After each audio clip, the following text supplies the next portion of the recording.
at 8th, and Colt Ward, the DH, hits 9th. As Ryan McHugh, the senior, dealing a first pitch ball to Logan Hutchison. We will show you the defense here after this pitch, as this one misses just on the inside. No, it didn't. It is a called strike. A little bit of a late arm raise there by Weidenheimer. As this one, a bender misses low. Now let's take a look at Elida's defense. Again, a couple of upperclassmen, and then everybody else is under. As this one, a fly ball into left field. Sophomore Jones lays out, and he misplayed the ball with the wind.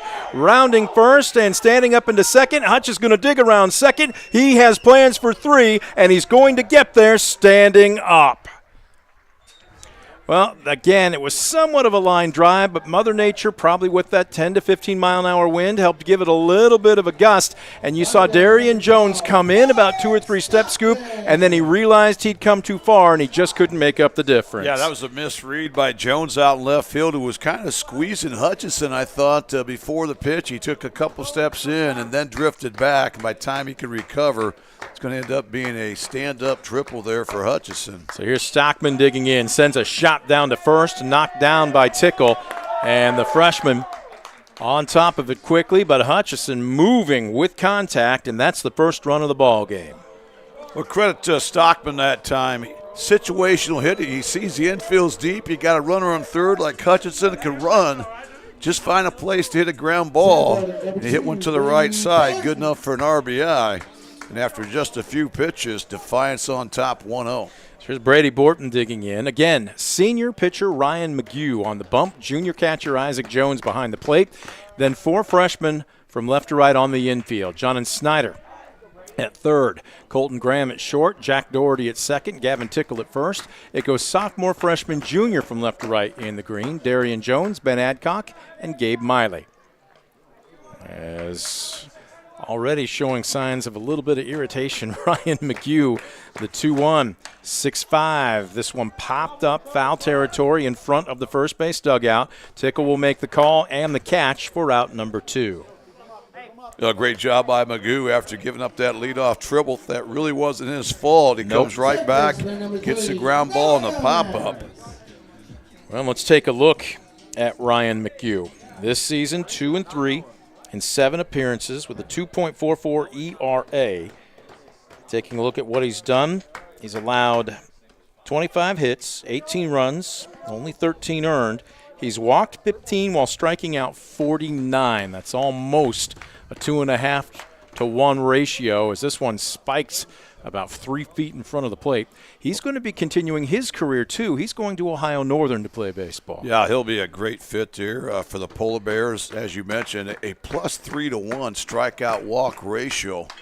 This one, a hard hit ground ball to second, gobbled up by Doherty. He'll go to first, and that will take care of things for Defiance here in the bottom of the frame, but not before the leadoff triple pays dividends for Defiance as Logan Hutchison chased home on a ground ball RBI by Cohen Stockman.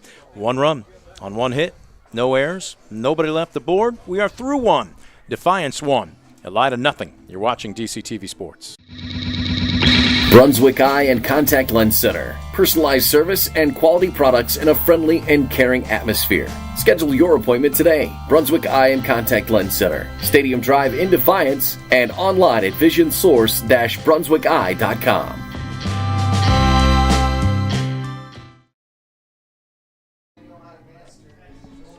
Back at Defiance, 1 inning already in the books, and you see number 4, Cody Shaw, taking the bump for something he didn't have an inning ago, the lead. As his teammates staking him to a 1-0 lead as he's chatting with Coach Weaver. They're working on mechanics a little bit right now, and Shaw says he wants one more, and instead it's just to go ahead and gun it home. He is amped up right now. Actually, he's going to take another one here. Well, break this down for us here, Scoop. The Defiance coaching staff is having a chat with home plate umpire Mark Weidenheimer. I'm not sure what the topic of conversation is. Are they still talking about potentially that contact at first base? I'm pretty sure they're talking about the triple from Logan Hutchison. As he rounded first base, he ran into Elida's Gavin Tickle, the Bulldog first baseman.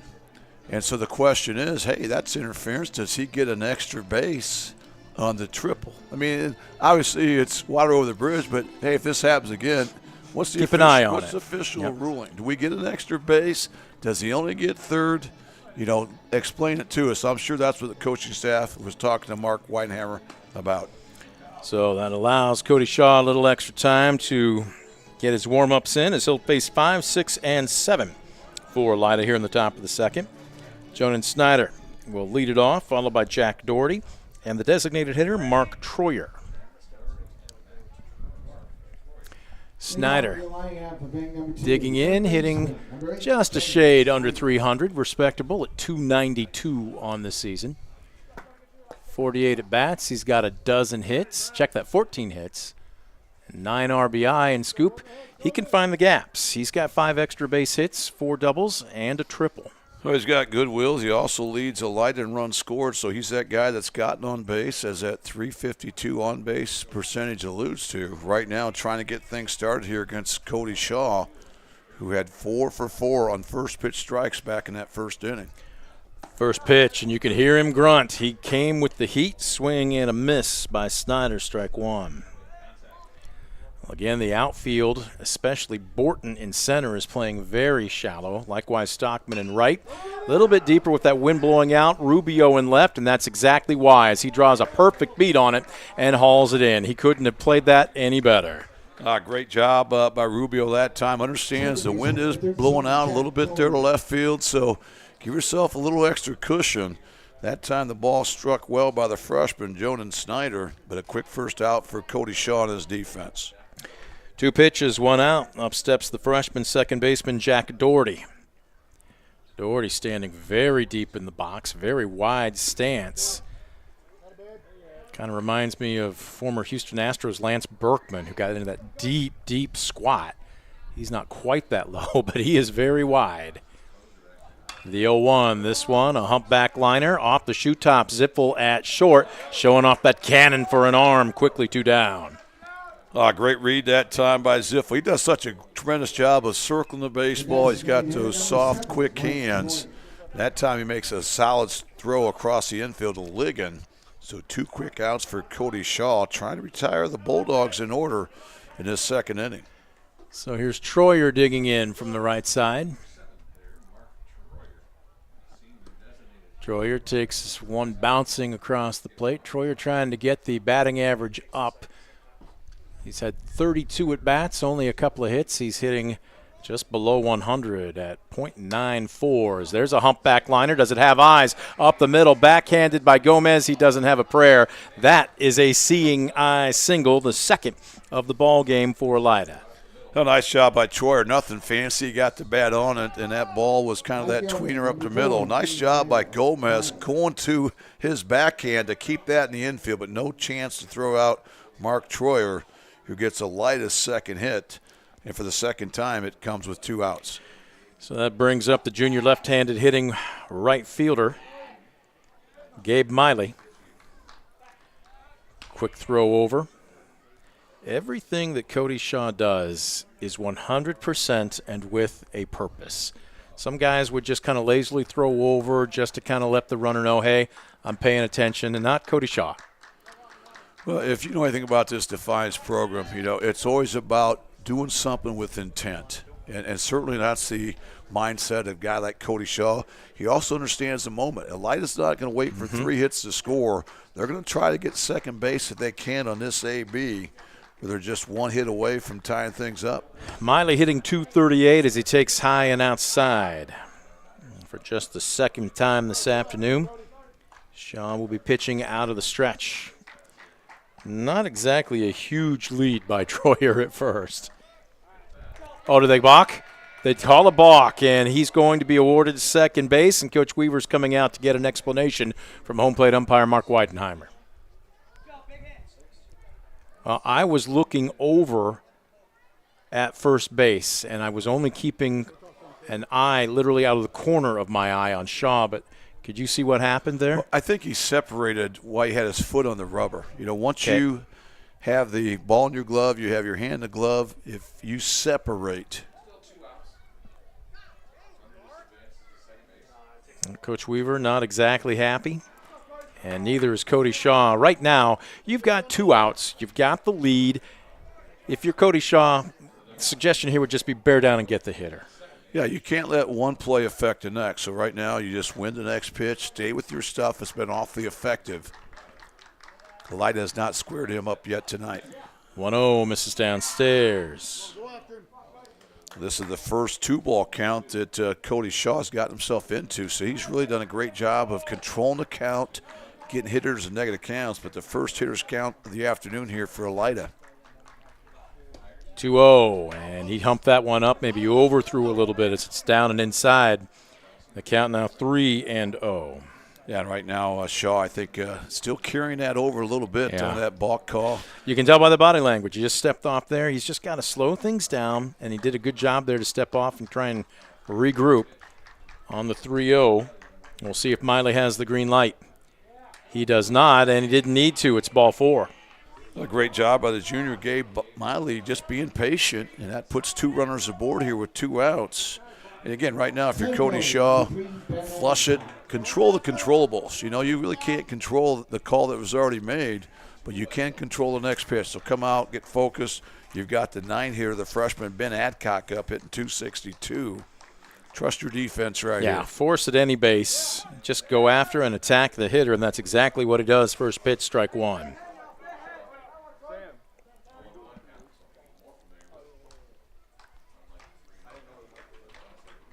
Zipfel sneaking in behind Troyer at second, now retreats to the position. This one, a chopper to short, charging in. Zipfel had a little trouble making the transfer, but when you got as strong an arm as he does, he can make up for it, and he does there. It's not even close at first, and that will do it for Elida here in the top of the second. No runs on 1 hit, no errors, and a couple left the board. We're through 1.5. No change in our score. Defiance 1, Elida nothing. You're watching DCTV Sports. Brunswick Eye and Contact Lens Center. Personalized service and quality products in a friendly and caring atmosphere. Schedule your appointment today. Brunswick Eye and Contact Lens Center. Stadium Drive in Defiance and online at visionsource-brunswickeye.com.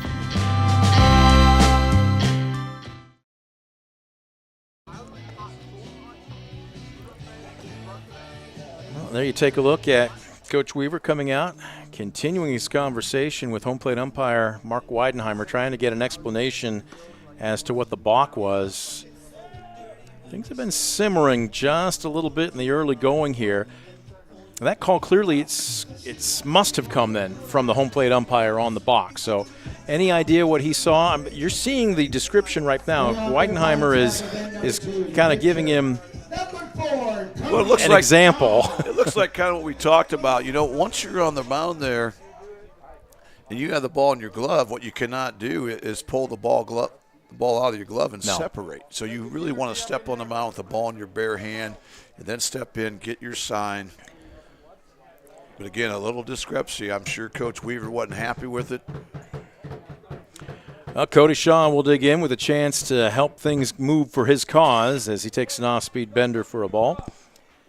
Facing his counterpart here.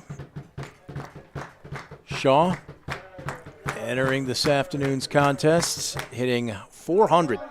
He was a 300 hitter a season ago, but you just see the difference. Improvement from 1 through 9 on this Defiance roster, and it's helped make them an 11-0 ball club. Oh, he had a good cut there, letter high fastball, and he just didn't barrel it up. Well, I like what they're doing. You know, they're not expanding the zone for Magoo. They're forced Magoo to throw over the plate. And that time, a 2-0 hitters count. That time, Shaw was sitting dead red looking for the fastball. He got it. But unfortunately for Shaw, when you get that fastball, you want to be able to connect on it. He fouls it back, but Shaw still up 2-1. Steps back into the box as Magoo deals. Nasty bender, and he got him. Oh, filthy pitch that time from Magoo. You can see why he has such a high strikeout walk ratio. That was kind of that hybrid pitch we talked about. It's got a lot of slider movement to it. And Shaw just could not hold up a Premier Bank strikeout for Magoo, his first of the afternoon. Bringing the heat here to Khalil Ligon. Ligon cast just a little bit. He got out on his front foot on that one, and he's stepping out trying to regroup. 0-1 the count. Magoo is a savvy pitcher. The 0-1. This one a hard hit ground ball up the middle and into center field for a 1-out single. Well, Magoo, I'm sure wishes he had that one back. It wasn't the pitch, but it was the location. He caught too much of the plate with it. Well, he did. He caught a lot of the plate, and he also had that ball up a little bit. So credit to Ligon that time. He did a great job of keeping his weight back. Wasn't fooled by the change of pace there on the pitch. A solid single up the middle. Ligon gets back, as you can hear the vocal partay from the Defiance dugout. Senior shortstop Brez Zipfel digs in, trying to get something done here with 1 out and a runner aboard. Defiance already nursing a 1-0 lead. Magoo deals. And delayed call. I can't get too early. Mark Weidenheimer is deliberate with his strike calls. So well, he's always been that way. I mean, he's been very consistent over the years, has a really good zone. This one a nasty looking bender, and it's over the heart of the plate, and that completely buckled Brez Zipfel. Strike two. Nasty pitch there by Magoo. He can locate that 12-6 hammer. Going to make it tough. Zipfel hitting 372. Am I seeing that right, or is it 172? 172. Wow. He does have an on-base percentage of 324. But remember, Zipfel was first team All-WBL a year ago, hitting below the Mendoza line. But maybe as the temperature goes up, his average will go up with it. I certainly think so. He hit 328 a season ago. This one, a well-struck ball into the right center field gap, and it's going to get down. Long run for Adcock. He'll take it on a second hop. Zipfel slides safely into second, and Ligon better get back. There will not be a throw, and Brez Zipfel with a great piece of two-strike hitting going the opposite way. And now all of a sudden, Defiance with a little something brewing. Runners at second and third with still only one away. Yeah, that's the Brez Zipfel we're used to seeing. A tremendous piece of hitting that time. Is able to go oppo, and a tremendous play by the freshman Ben Adcock out there in center field. I thought that ball might get all the way to the wall. He made a great effort there, made a nice backhand pick. Is able to keep Ligon at third base. But a huge opportunity now for Defiance. Well, and the scout is out over the last 2 to 3 seasons for Brez Zipfel. He's not going to pull the ball. Pulling the ball for Brez Zipfel is going up the middle. He is predominantly an opposite field hitter. And he just picks up one as a double there as digging in. And a delayed strike call to Abel Rubio for strike one. Rubio with a chance to chase home a couple of ducks on the pond and give Defiance some much-needed insurance. And also potential bunt situation with Rubio. He's really struggled offensively, hitting just 161. He asks for time and has granted it. Rubio, a season ago, hit 375, Scoop. This one, a slow chopper. It's going to die in front of the mound. They'll flip it underhanded home, and the play, it's not there. As the ball squirts out of Jones' glove, Rubio is going to get caught in a rundown between first and second now. Keeping an eye on Zipfel. Is he going to break for home? He will. The throw up the line past a diving Jones. 2 runs are home, and now Rubio will take second base. Oh, my goodness. Something out of nothing. That time a swinging bunt by Rubio and a tremendous glove play by Ryan Magoo. He made a tremendous glove play. He was able to get that swinging bunt with his glove. He flipped it to catcher Isaac Jones, but Jones looked like he tried to apply the tag before he had it. It popped out of his glove, and then they botched a rundown as Colt Graham's throw to Isaac Jones well up the third base side. That'll be an error that time by Graham. In Defiance, taking advantage of a few freebies here. And in all honesty, a good throw has Zipfel dead to rights, but it sailed up the third base line, and Jones, he laid out for it, but he just couldn't pull it down. So still only 1 out. A runner now at second. A 3-0 ball game, and Colt Ward, the DH, trying to keep the line moving. And Ryan Magoo, through no fault of his own, has just surrendered a couple of runs, and this is where he's got to lock back in. Yeah, he has to really just kind of bow his neck right here and flush what's happened, try to find a way to minimize things here in this second inning. Ward swings over the top of that pitch, Enters today hitting just a $143. Right on top of the plate as this one misses in the cellar.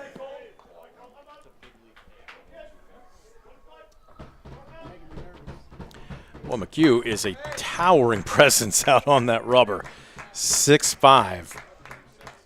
From the slide step, misses high and away. Count evens up. And when you're 6'5", and you throw, mid-80s like he does, that ball gets on you quicker than you think sometimes. The fact he releases that baseball, he's just beyond 50 feet from home plate. This is a humpback liner into shallow left center field. It will get down. Jones will play it as they will wave Rubio around third. There will not be a throw. And an RBI single for the 9-hole with 2 strikes. Colt Rubio makes it 4-0 Defiance.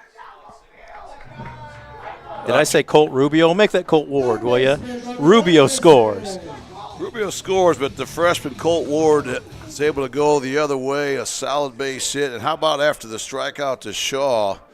4 consecutive hits here for Defiance, and they put up a crooked number. Looking for more. So the lineup turns over as Logan Hutchison will dig in. 1 for 1. Led off the first with a triple. Came home to score on a ground out by Cohen Stockman. Looking at an 0-1 count here from McHugh. That one paints the black on the inside corner. A good pitch that time by McHugh. Yeah. He's had some quality pitches, but Defiance has done a lot of their damage with some good 2-strike hitting. This one misses upstairs. Were they pitching out? I don't think so. They were looking over at Ward. He's been trying to do his best to distract Ryan McHugh. Count 1-2. This one fouled away. Over by the plaza entrance. Count remains 1 ball and 2 strikes. Outfield, I'm still somewhat surprised that Darian Jones, he's starting to back up a couple steps now. If there is one area of the field this afternoon that the ball will travel, it's to left with that wind blowing almost straight out that way.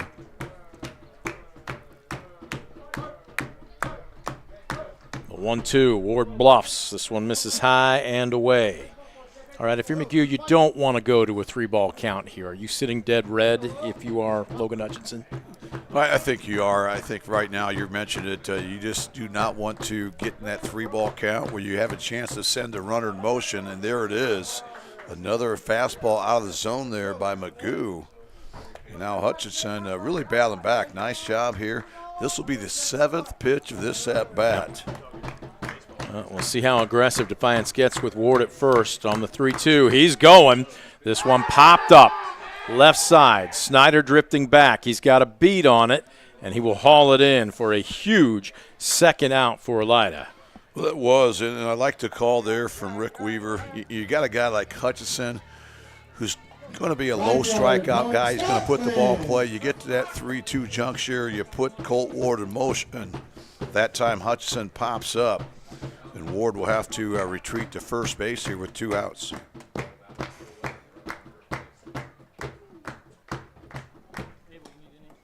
So that'll bring up the 2-hole hitter, Cohen Stockman. 0 for 1 with an RBI. Brought home Logan Hutchinson just an inning ago.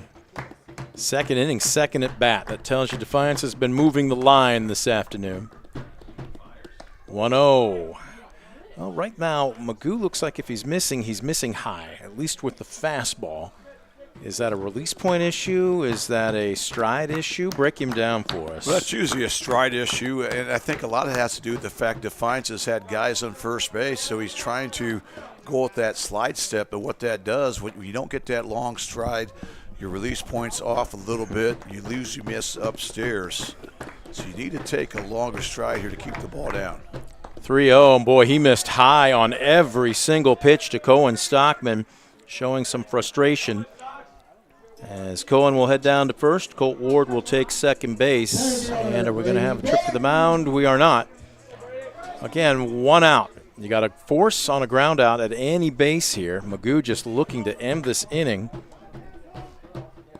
Yeah, right now, Did I Defiance. say one? Make that 2 outs. I'm sorry. They've strung together a lot of quality at bats. Even the pop-up by Hudson, I thought that was a quality at bat. He forced him to throw 7 pitches, got into a 3-ball count. And there you see Stockman keep the line moving for Borton. This one, a nubber down to third. Coming in is Snyder. He'll have to hustle, and he makes a good throw with a good stretch at first by Tickle. Freshman to freshman. Score at 5-3. And what's our argument here? I think they want to argue that was off the foot of I Brady thought Borton. it might have been too, but Borton's got to sell that if he wants that call. I think Borton with his speed probably thought, hey, I can beat this one out. I'm going to dig it out. just the same, it's going to be out number 3. So Defiance scores 3 runs on 2 hits, 1 error, and 2 left the board. We have played through 2. Defiance 4, Elida nothing. You're watching DCTV Sports. In life, unexpected challenges can test us. If you've been seriously injured in a car accident, you deserve a team that understands. Because your story matters. Call Arthur Law Firm today. We'll fight for you every step of the way.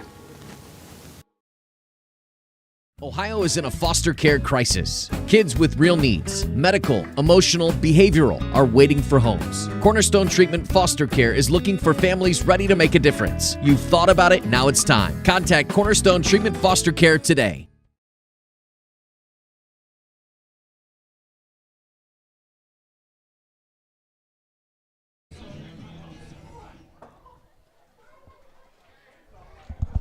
Back at Defiance. Plenty of crowd here this afternoon. It's number 1, a gorgeous day. Number 2, with the youth baseball programs here. I know I was talking with athletic director Jerry Beauty. He says I'm going to have to make at least 1,000 hot dogs this afternoon. I'm like, that's a good sign then, right? Means you got a crowd. No doubt about it. You love to see people out here in full force. A lot of action going on at this complex here at Defiance High School. And right now, a lot of action for the Defiance Bulldogs. They've struck early and often here as they put up 4 runs here to lead the Elida Bulldogs 4-0 here as we start things out in the 3rd inning. Squaring to bunt, as it will be Cody Shaw, working with a healthy lead now. Top of the 3rd brings up the top of the order. Second trip through the lineup, Jones, Graham, and McHugh. As the 0-1 count, Shaw busts him inside and quickly ahead, no balls and 2 strikes. Well, he loves to follow up that first strike fastball with an off-speed hammer. Now he's up 0-2 once again. See what he deals here. Fades away, and boy, a chopper back to the mound. Did I mention he can also field his position as he underhands to first? Just like that, 1 away. A great job by Cody Shaw. You know, right now you always want that shutdown inning after your offense puts something on the board. The best way to do that is pitch with a lead, first pitch strikes, control the count. And 3 quick strikes there from Shaw results in that 1-3 put out there for the Bulldog defense. So here's Graham dinging in from the right side. Slow number. It's going to stay fair, hugging the third base line. This is a long throw. Great stretch by Ligon on the throw from Hutchison, and they get him on the bang-bang play at first. Tremendous job there by Khalil Ligon. That ball was upstairs, and a lot of guys are going to have to leave their feet, go get that. Yep. And by the time he comes down, it's going to be safe at first. But Ligon somehow with that 6'4" frame, boy, he needed every inch of it. And he makes a spectacular catch there at first base as they retire their freshman Colton Graham on the 5-3 putout. Well, 6'4" frame, but he's also got long arms, and he had a business meeting on the 2nd floor, which he has just adjourned, 2 away, as Coach Weaver coming out to have a chat with Mark Weidenhammer, and I'm not sure what the topic of conversation was there, but it's a short one, 2 up, 2 down, as that'll bring up Ryan McHugh. First pitch swinging, that ball had a little bit of late break to it. He chops it down in the dirt. This is huge right now. Cody Shaw really being efficient. He's got a good tempo, good rhythm out there, keeping his defense involved. A lot of first pitch strikes. McHugh hitting .319 as he takes a bender that paints the black on the outside corner. He looks skyward saying, you got to be kidding, but Mark Weidenheimer's zone has been pretty consistent today. It's no balls and 2 strikes. That's that 0-1 hammer we've seen so many times from Shaw. And, again, he's locating it right where he needs to. Yep. Starts it up there about, just below the waist, but ends up at the knees. Boy, that's a nasty pitch. This one downstairs, and that was and I don't want to call it an excuse me swing. It was hesitation. Again, all you need to do is foul that off if you're McHugh, but boy, you saw him just kind of decide at the last second, yeah, I better take a hack at this one. Yeah, he did the right thing, and that's a ball you don't want to put in play because you're going to be retired in an instant. That time he just fought it off, lives for another pitch. Count remains 0-2. Shaw deals. This one a sharply hit ground ball up the middle. He barreled that one up, and on a couple of hops, McHugh has himself his second base hit of the afternoon. A great piece of hitting by McHugh, and again, it was all predicated by the fact he fought off that tough 0-2 pitch just to live for another pitch. Then he's able to turn that one around. The third hit for the Bulldogs, the second one for McHugh. And again, all 3 Elida hits have come with 2 outs in the first 3 innings. So here's the freshman first baseman, Gavin Tickle. 0 for 1. He struck out to end the first. He checks the swing. No, he didn't. Home plate umpire points at him, says, "You went, young man, strike 1."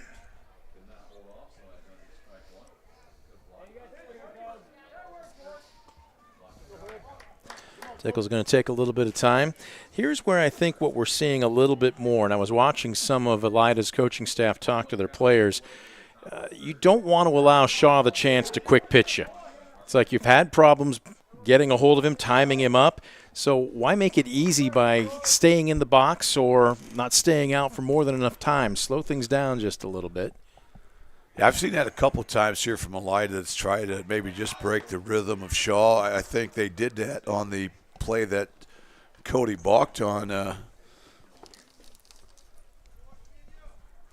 So the count remains 1 ball and 1 strike. Shaw dealing out of the stretch. McHugh with, can't even call it a lead, as this one's a shallow humpback liner into center field. Borton on his horse, and he cannot get there. From his knees, they'll throw. There'll be a play at the plate, but it's not in time.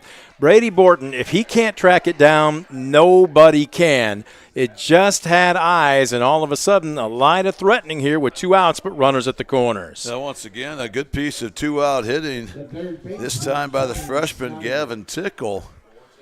And Borton did all he could. He sold out on that one. Yep. Looked like for a moment he was going to come up with a spectacular catch. When he hit the turf, it popped out of the glove.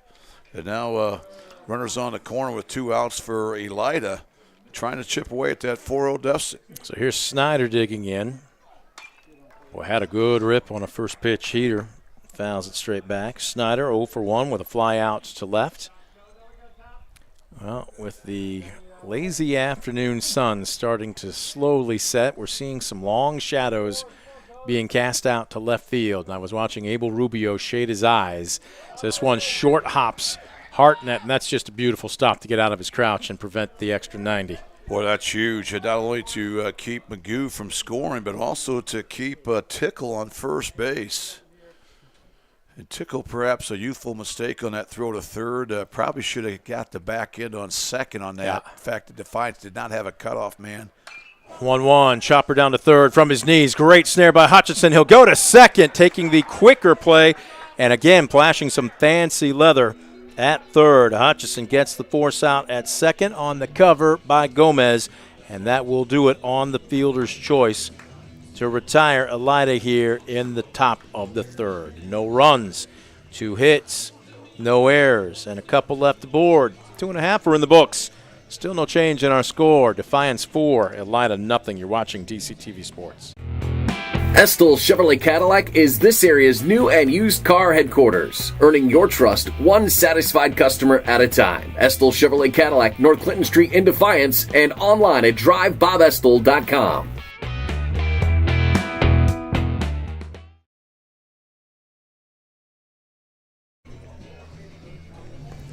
There you get a good look from our aerial camera, or at least as aerial as we can get here at DCTV. That's propped up on the top of the third base dugout. Good looking shot as Isaac Jones taking some warm-up pitches from Ryan McHugh. Defiance, 4 runs on 4 hits, no errors. Elida, no runs on 4 hits, 1 error. Elida left runners at the corners in the top half of this frame.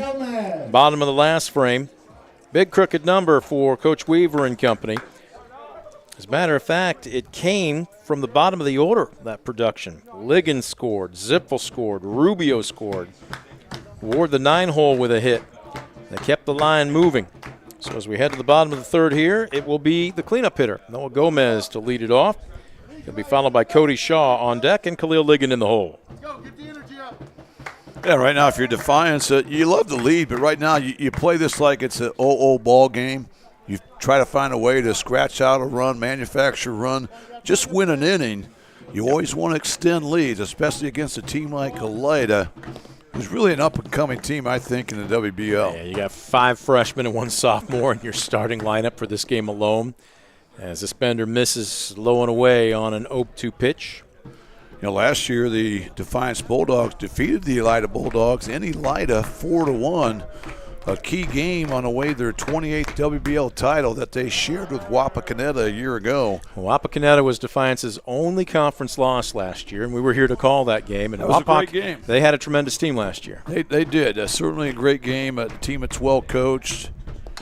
2-2. Sounded kind of hollow off the bat. Slow hopper to short. Wow. Show off the arm, Colton Graham. He held back and took that on a low second hop, and it seemed like the transfer even took a little time. But when you got a cannon like that, you can give yourself all the time you need. Well, you'd never know he's a freshman when you look at him. He passes the eye test. He's a big-time player. He's got a big arm, as we saw right there. And a big out there for Ryan Magoo, trying to get in a rhythm after giving up those 3 runs and inning to go. So here's Shaw digging in, 0 for 1, struck out swinging.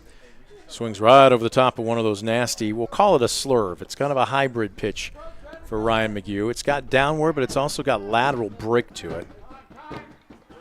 The 0-1, and we've got time. Did we have a ball? Yes. Something came. Are they forming up down the right field line? And maybe some kids just playing catch on the mezzanine. A ball somehow got over the fence. I think Defiance just trying to get a little payback. Hey, if you guys are going to step out and Shaw, we're going to step out on you. 0-1, again, misses high.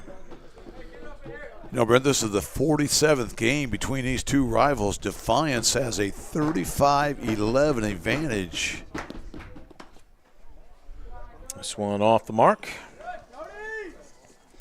Well, Defiance entered this afternoon's contest with a perfect 11-0 record, 5-0 in the WBL. Earlier this week, they knocked off Wapakoneta on the road 3-1. And then just last night, made the road trip to Central, more specifically Toledo, and Mercy Field to take on Central Catholic. Came home with an 8-0 win. So this one, a shot past a diving Graham at short and into left field for a base hit. Oh, great job by Cody Shaw, who was fooled an inning ago as he led off that second inning with a strikeout. That time, did a nice job staying back, let the ball travel. A good, solid single to left field after the great effort from Colton Graham trying to keep that in the infield. So here's Ligon digging in. 1 for 1 with a single and a run scored. That came last inning. He asked for time, and they're going to grant it to him. Well, Khalil entering this afternoon's contest. Average as they throw over to first. Decent at 258. Trying to continue to pad a 4-0 lead here. Quick throw over. Oof. Shaw got back in time. Good move that time by Magoo, as that was awfully close there at first base. Late decision, and that one's empty for Khalil Ligon. 0-1. That looked like it was all from the waist up. I wouldn't say he was fishing, but it was not his normal swing. And Shaw's off with the pitch. Tag, and it short-hopped Graham. Otherwise, they might have had a shot, but Shaw is safely in with a stolen base, and Defiance keeping the pressure on. I love it. You know, that's what having a lead can do for you. You can be a little bit more aggressive on the base pass. Shaw that time, I thought he timed it well, a good slide. Graham that time did all he could there to make that tough play on the short hop. But now a couple RBI opportunities. The first by Ligon here with 1 out and Shaw in scoring position. Jones reties his cleats. Ligon digs in with a 1-1 count. A base hit here most likely brings home the 5th run of the ball game for Defiance. Magoo really could use a strikeout. The 1-1 misses in the cellar. A good hold that time by Ligon. That's one of those marginal pitches. You know, with 2 strikes, I think you have to maybe protect, go after it. With just 1 strike, you can afford to lay off. Now he's in a hitter's count. Again, maybe humped it up just a bit much as that one barely caught the plate. 3-1.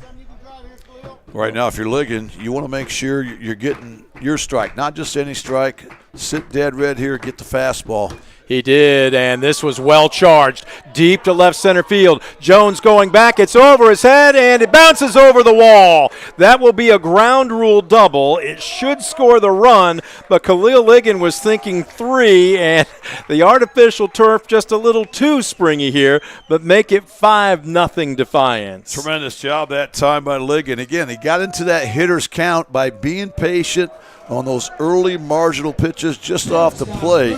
And then he sat dead red. He got the fastball. And the key we talked about in and go, Brent, when you get that fastball and that hitter's count, you can't miss it. Yep. And Ligon did not. And that ball landed on the turf, took that Super Bowl bounce. And Shaw then scores. So Defiance now has won another inning. And they extended their lead to 5-0. Zippel takes the first pitch slurve for a strike. He doubled deep to right center field an inning ago. Was one of 3 Bulldog runners to come across the plate. They've added another here. It's 5-0 Defiance as this one misses upstairs. And really from the first inning on, but especially from the last inning scoop, Magoo just doesn't look like he's been able to get comfortable. He's had to pitch out of the stretch. He's had a lot of activity on the base paths, and he just hasn't been able to let muscle memory really take over. From the slide step, took a little something off of that, and Zipfel's talking to himself as he fouls it straight down in the dirt. Well, I think a lot of the reason he hasn't gotten comfortable is Defiance approach at the plate. I've been really impressed. 1 through 9, these guys got a plan when they step into that box. They're not expanding the zone. They're staying disciplined, not trying to do too much. The result, impressive start here for this Defiance offense. 0-2, Zipfel takes. He turned to look back at home plate umpire Mark Weidenhammer just out of curiosity. That was close, but it's ball 1. Check it, ball 2. Fastball here, he elevated, and Zipfel just didn't get the better part of the bat on it. That's a tough pitch to hit. That was just high enough where it's tough to really square up. And now we got a 2-2 count here with 1 out for Brez, who doubled and scored just an inning ago. Graham shading over behind Ligon, trying to hold him close at second. McHugh from the stretch, big pitch coming up, and he misses high.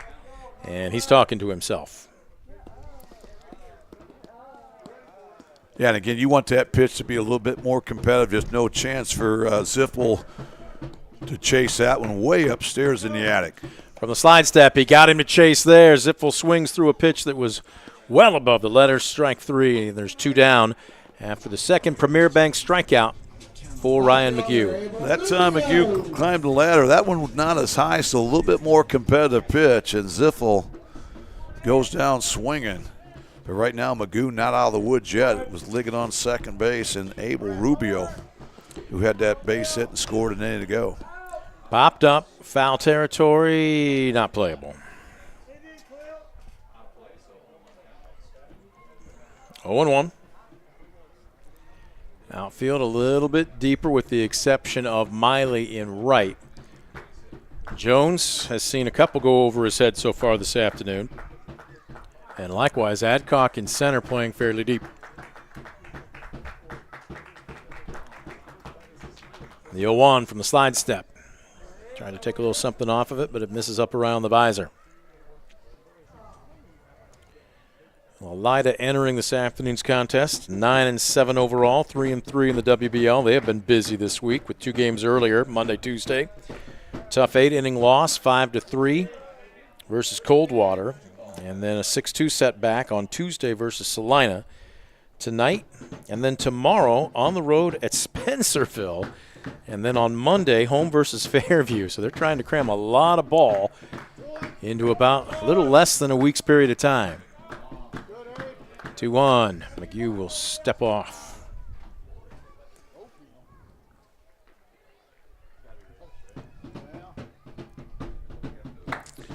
Rubio deep in the box, right on top of the plate. Awaits the 2-1. Bender misses, and you could tell by the reaction there McHugh wanted that one. Yeah, pretty competitive pitch that time. He certainly wanted that call, just doesn't quite get it. And now Rubio in the hitter's count here. Abel can be selective as the 3-1 on the way. Jammed him inside, popped foul. Wynn taking it down the left field line. Jones is there as he battled the sun. He kind of came out of nowhere, but makes the catch in foul territory, and that will retire Defiance here in the bottom of the third. Not before the Bulldogs, though, add 1 run on 2 hits. No errors and 1 left the board. We're through 3. Defiance 5, Elida nothing. You're watching DCTV Sports. For the past 70 years, Midwest Community Federal Credit Union has been your financial partner, helping you achieve your dreams and secure your future. Midwest Community Federal Credit Union, with locations in Defiance, Bryan, and Napoleon. Find out more at midwestcommunity.org. Simplify your everyday banking with convenient account options and digital banking features that fit your unique lifestyle. Premier Bank, everyday banking solutions designed for you. Explore solutions today at yourpremierbank.com.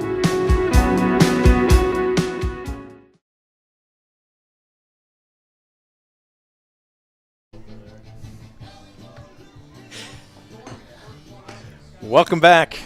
5 runs on 6 hits, no errors for Defiance. No runs on 4 hits, 1 error for Elida. Bulldogs versus the Bulldogs as you take a look at the fans enjoying some great concession stand fare. Softball playing just across the mezzanine. They got both squads here taking part in action. Plenty going on here this weekend. Brent Balbinot alongside Scoop Miller saying thank you for joining us on a gorgeous Friday for baseball. Cody Shaw going to the rosin bag and now collecting his thoughts as he walks behind the mound. He is so incredibly intense as he will get set to deal a 6, 7, and 8. Doherty, Troyer, and Miley all set to take their second cuts of the afternoon against the right-handed starter. Bender misses low. Doherty 0 for 1 with a ground out to short.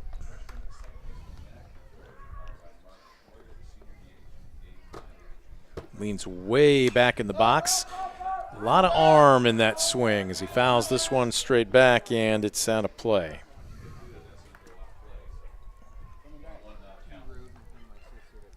Get that pen in contract. Break down his stance for us, Scoop. I mean, to get that low, I mean, normally you're talking about wanting to stay back, not cast, keep your swing tight, but when you get that type of a low squat, especially back, again right there, a lot of waist, upper waist, I guess you could say, or from the waist up, I should say, upper body. Break down this young man's mechanics. Well, with that wide stance, you know, he's not going to stride at all. He's really just kind of picking the foot up and bringing it down. Yeah, but that lengthy casting swing, on that one. Yep. And again, credit Shaw. He gets a Premier Bank strikeout. That'll be the 3rd of the afternoon for Cody, who, again, has done a great job here, Brent, trying to pitch with a lead. He's really not got into a lot of 3-ball counts. He's used his defense. He's pitching nicely right now. So here's Troyer digging in, 1 for 1. Singled up the middle. Probably the most well-struck ball for Elida this afternoon. He just took it right back up the middle. If I'm thinking the pitch correctly, he dipped the barrel of the bat down and just golfed it straight into center field. Some balls you can just tell the sound off the barrel of the bat. You just know that it's well struck. That was one of those. As he swings and misses there. 1-2 the count. It's a filthy pitch, so hard to lay off. But again, that's the part of Cody Shaw that's becoming a pitcher. Understandably, you don't have to throw it by you. See if he doubles him up. He checks, or did he? No, he didn't. He went, and Hartnett's going to tag him. So score it. Another Premier Bank strikeout, and I guess unassisted too on the put out. But 2 up, 2 down, both B of the K. A great job by Shaw. He continues to mix in those secondary pitches, and Elida just has to look comfortable. Smart play that time by George Hartnett, saving a throw, getting the tag there on that curveball that was in the dirt. Here's Gabe Miley, junior right fielder, brushed back off the plate. Miley, no official at bat so far this afternoon as he drew a walk back in the second inning. Yeah, he's the only Elida Bulldog that's been in a 3-ball count against Shaw this afternoon. This one popped up, right side, foul territory. Liggins there, backs up 2 or 3 steps and puts the leather to it. And it's another 1, 2, 3 inning for Cody Shaw and the Defiance Bulldogs. No runs, no hits, no errors, nobody left the board. We'll head to the bottom of the 4th. Defiance 5, Elida nothing. You're watching DCTV Sports. Proudly serving the area with the highest quality contracting services for nearly 100 years. Baker Schindler Company of Defiance and Paulding. 419-782-5080. Online at baker-schindler.com.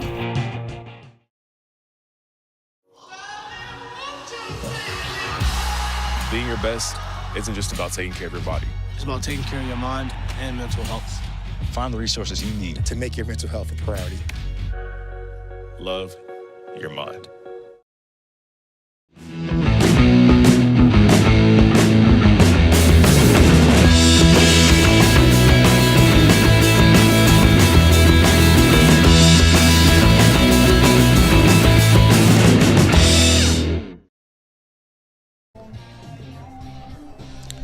Back at Defiance, we head to the bottom of the 4th. It will be the bottom of the order. The 9-hole. Designated hitter Colt Ward to take his second cuts of the evening against that man right there, senior right-handed starter Ryan Magoo. Top of the order, and Logan Hutchison on deck, and Cohen Stockman in the hole.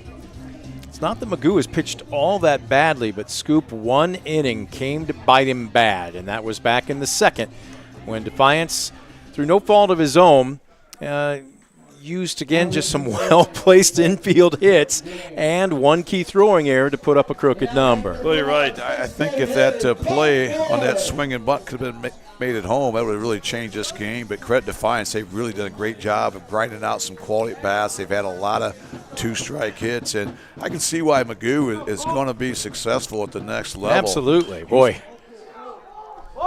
He's a guy that's got some good stuff. He's got a good 3 or 4 pitch mix, I would say. And again, opponents hitting just 200 off of Magoo this year. He has a whip of just 1.25, so he's a guy that doesn't hurt himself with walks. But Defiance has really not hit the cover off the board, but they've had some timely hits. They put the ball in play, and they forced a couple mistakes from that Elida defense that they've cashed in on. Well, out of their 6 hits, Ziffel hit a bullet to right center field. Then, of course, Ligon had the one deep to left center field that actually bounced over the fence. But other than that, it's not always how hard you hit them, but when you get them. Well, I agree. Those are really the only 2 balls that have been squared up against Magoo. But again, that's why you just try to grind things out if you're Defiance. I love their approach. They haven't beat themselves at the plate. They're really forcing Magoo here to work this afternoon. 2-2, misses inside. I will say this, Magoo this inning looks like he's really reaching back and trying to bring a little extra something. It worked on the first 2 pitches, but the next 3 have been out of the strike zone, and the count now full. This one inside outed, dead and deep behind the bag at third. This is going to take a perfect throw, and it's not in time.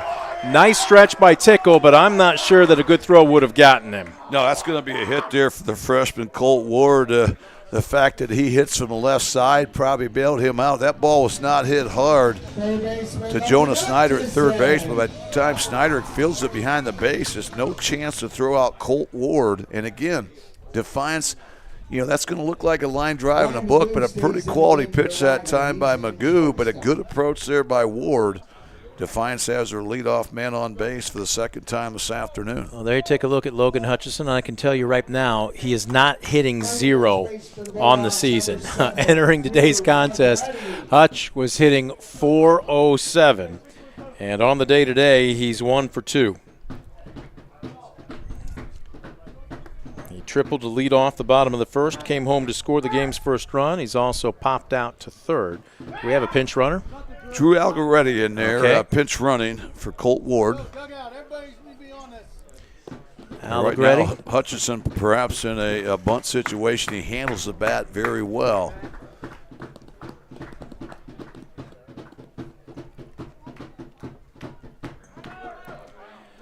Well, Allegretti's off. The pitch was a short hopper, and the throw gets away. But he had that base stolen easily. Well, we've seen him do that so many times. He's that guy that can really steal a base against anybody. So I like the fact that Defiance took a pitch there, allow Allegretti to get in scoring position. And now I think you got to be concerned for a potential bunt here with Hutchinson up and Allegretti on second base, no outs. Hutch handles the ball very well with a runner at second. Jones is going to come out and talk with McGew. Are you talking second sign indicator here, making sure that? Yeah, you got to make sure you're on the same page, whatever it might be. A team like Defiance or any good team, they're going to be peeking in there to signs on second base. You always have a signal to give your hitter if they're looking for it.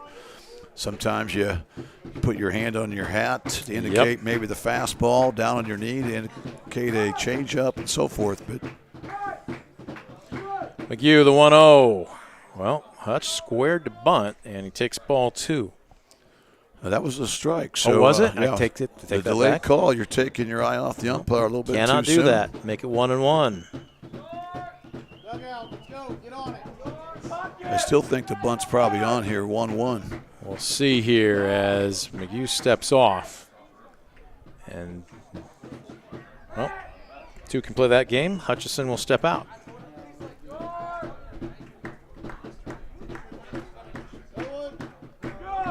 One ball, one strike, nobody out. Runner at second with a 5-0 lead for Defiance. Did he show bunt? He did somewhat show bunt. squared there, yep. That's a great play that time by Hutch. You want to get the bunt down, but you have to stay in the zone. So that time the ball upstairs, he pulls back. Now he's in a hitter's count at 2-1. McGew deals, he squares to bunt and fouls it straight back. Hutchison smacking the barrel of his bat. Yeah, not happy with himself. Knew he had a chance to try to move a runner there with the sack bunt and potentially beat it out with his speed. Yep. But now look for Hutch to be hitting away here with 2 strikes. But again, you're left-handed. Find something you can pull. Find a way to move the pinch runner, Algaretti, into third base. Hutch right on top of the plate. The 2-2 reaches out and just kind of pokes that one right at the third baseman. Snyder's got it. 1 away. He didn't have to move. Great pitch that time by Magoo. He did not give Hutchinson anything. He could pull that right side. Gets a big first out. So here's Stockman digging in. Going 0 for 1 with a walk and an RBI ground out back in the first inning. Trying to pick up his second RBI of the evening with his team leading 5-0 as he takes a strike.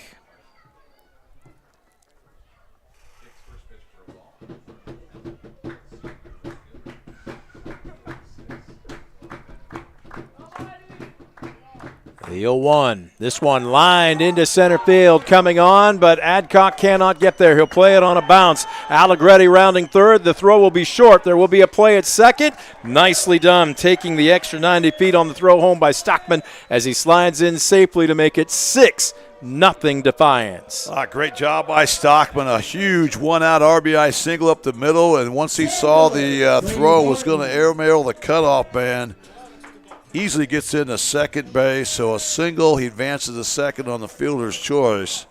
Defiance, for the 4th consecutive inning, have struck here. They now lead the Elida Bulldogs 6-0. It's just kind of been death by 1,000 cuts so far this afternoon for Ryan McGew and Elida. Yeah, you could not throw that ball home. You have Hutch, who's got great speed on second base, read it down all the way. Again, credit Defiance. They're taking advantage of all those extra 90 feet they get. And now an RBI situation here for Brady Borton, trying to drive home Stockman from second base with 1 out. I was going to say, speaking of speed, Borton digging in. He had 24 stolen bases last year. And when I looked through their statistics from a season ago, they didn't record him being thrown out once. Well, some people can't steal first 24 times, let alone steal second or third like we saw Brady Borton do time and time again. So, again, that's why it's so important defensively. You have to know the speed, not just of the batter, but also the runners on base.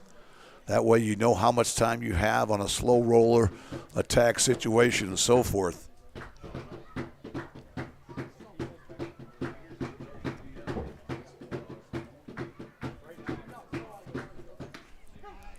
There's a strike. And down to third on a late decision. Wow. That's just play. Heads up. Great play there by Cohen Stockman. A delayed steal. Waited to the toss back from Isaac Jones to Magoo. By the time Magoo has it, he's on third base. This one popped up foul territory in front of the first base dugout and overrunning it. Tickle was coming hard, and he just didn't quite have it. And what do we have here? That would have been a sac fly if he catches it, or if it had been no one was covering home that time. But well, as it stands, it's just a strike. But right now, Borton trying to drive home a base hit certainly scores the runner here, as Stockman now just 90 feet away. yeah, that would have been the craziest sac fly you ever saw. Is not only Magoo, but the catcher Jones, first baseman Tickle, all over here by the dugout. Closest person to home plate was third baseman Jonah Snyder, who was on third base. 2-2. Magoo deals. Took a little something off of that, and Borton pounds it down.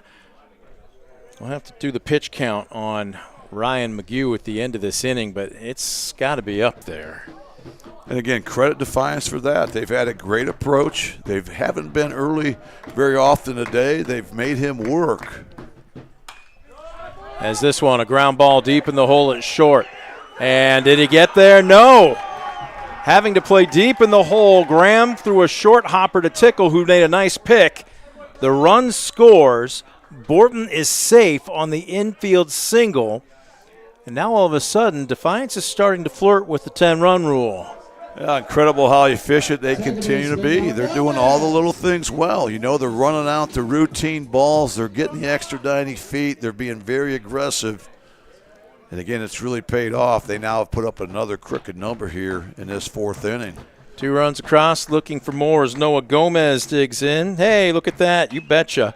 And first pitch swinging here, sends this one deep to left center field. Jones lays out, and he cannot come up with it. This might clear the bases. We'll wait and see. Rounding third, Borton easily will score. Chugging into third, a very late slide by Gomez. Coach Walker's got the oxygen just waiting for him. It's now 8-0 Defiance. Good looking swing that time by Gomez, who barreled that baseball up, and when Darian Jones couldn't come up with the all-or-none catch, ends up on third base here. And wow, Defiance really looking good here. There's not been an easy out in this lineup. And Ryan Magoo wondering what he's got to do to stymie these Defiance bats, who now have 10 hits on the afternoon. Cody Shaw digs in, takes a bender upstairs. Cody 1 for 2 this afternoon. Reaches, pops this one up right side, and the freshman Tickle. Well, he was moving. I think he picked that up a little late, but it was right at him, and he's got it. Hell, that's a big second out. The bat Shaw's going to have to learn from. You know, you've got runner on third base, less than 2 outs. You've got to be more selective. That time he was reaching for a pitch off the plate there. And, again, credit Magoo for making a quality pitch, but a big second out for the senior righty. So here's Ligon digging in. First pitch swinging. Fly ball to center field. Adcock has a beat on it, and he didn't even have to move. Score at F8, score at the third out, and that will retire the side for Defiance here in the fourth, but not before. They come up with 3 runs on 4 hits. We have 1 error and 1 left aboard. We are through 4. Defiance 8. Elida nothing. You're watching DCTV Sports.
Take a look at some of the faithful out enjoying today's game from the mezzanine. Of course, we've got 2 games going on right now. My guess is we're going to see the slow pan from baseball to softball. Coach Parrish and his squad also in action here today. Our line right now, 8 runs on 10 hits, no errors for Defiance. No runs on 4 hits, 1 error for Elida. Cody Shaw got staked to an early 1-0 lead. As a matter of fact, his mates have scored in every inning so far today. 1 run in the first, 3 in the second, 1 in the third, 3 in the fourth. As he is going to deal to the 9-hole Ben Adcock to lead off this frame. As he takes a strike. And Defiance looking to go a perfect 12-0 in the season here. Looking good as we start the 5th inning. Also looking for program win 1,255. Which currently is 6th all-time in most wins in Ohio high school baseball. And they're up there with some good company. You talk about the Cincinnati Elders, the Coldwaters, Steubenville, St. Henry, Clay High School out of Toledo, Oregon. Oh, there's a strike. They're going to say Adcock went, and this becomes a dance. Instead of Hartnett throwing down to first, he wants to make the unassisted putout, and he does. So after the Premier Bank strikeout, score it unassisted 2 on the first out here in the 5th. Yeah, good job by Hartnett once again. Is able to save a throw. And Shaw continues to look strong here. He started out just 1 strikeout through 2 innings. But since that time, he's really starting to find his groove here. The 3rd strikeout here in the last 3 innings. He's retired 5 straight. So he'll deal to Jones. 0 for 2 this afternoon. Struck out swinging in the first and grounded out back to the pitcher in the 3rd.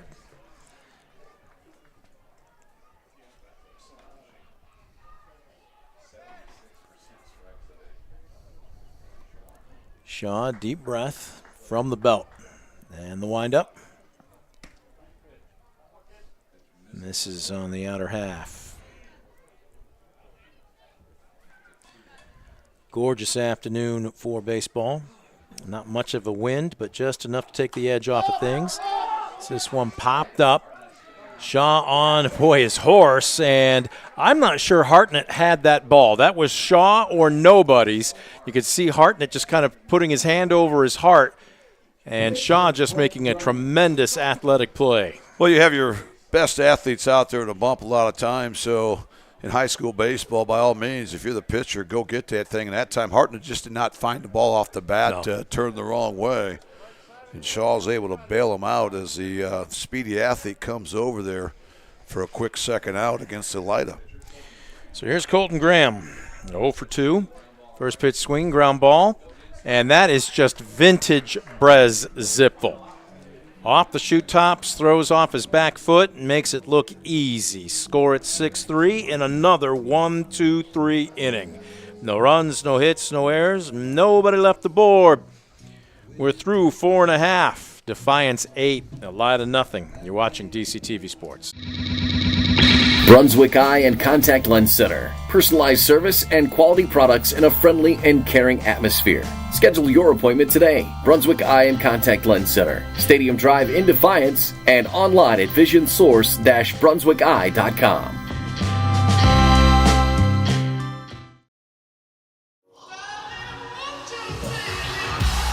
Being your best isn't just about taking care of your body. It's about taking care of your mind and mental health. Find the resources you need to make your mental health a priority. Love your mind.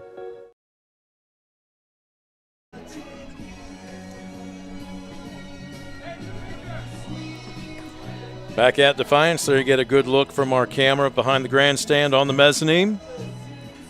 Host Bulldogs leading the visiting Bulldogs of Elida 8-0. Defiance has wrapped out 10 hits. They played clean in the field. Elida, 4 hits, 1 key error, and nothing to show for it offensively as we have a pitching change. This is going to be Chase Ryan.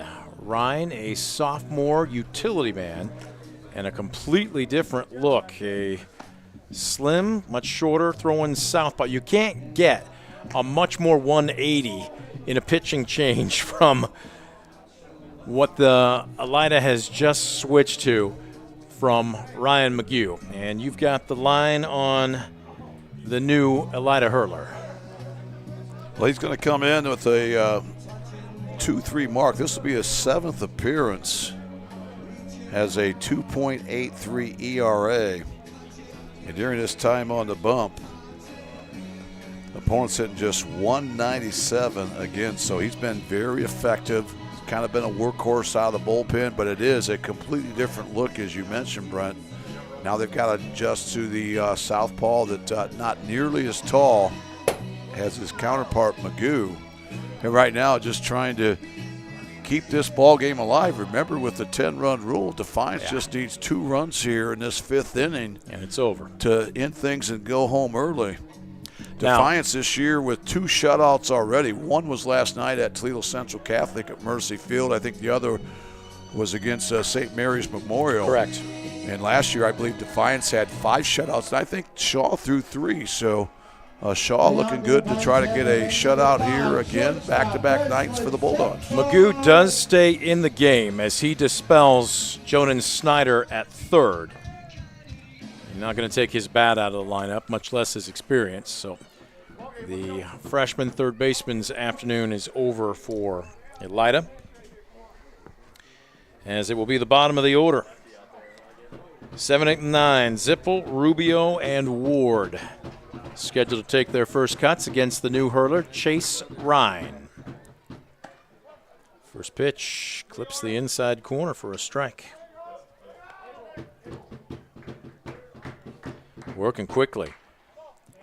Very loose, kind of a, I don't want to say quite a sidearm, but certainly between sidearm and 3/4 arm slot for a delivery for Ryan. This is a completely different look than Ryan McGew throwing from 6'5" and over the top. Graham stays in the game to play shortstop. Ryan McGew's in left and Damian Jones in right.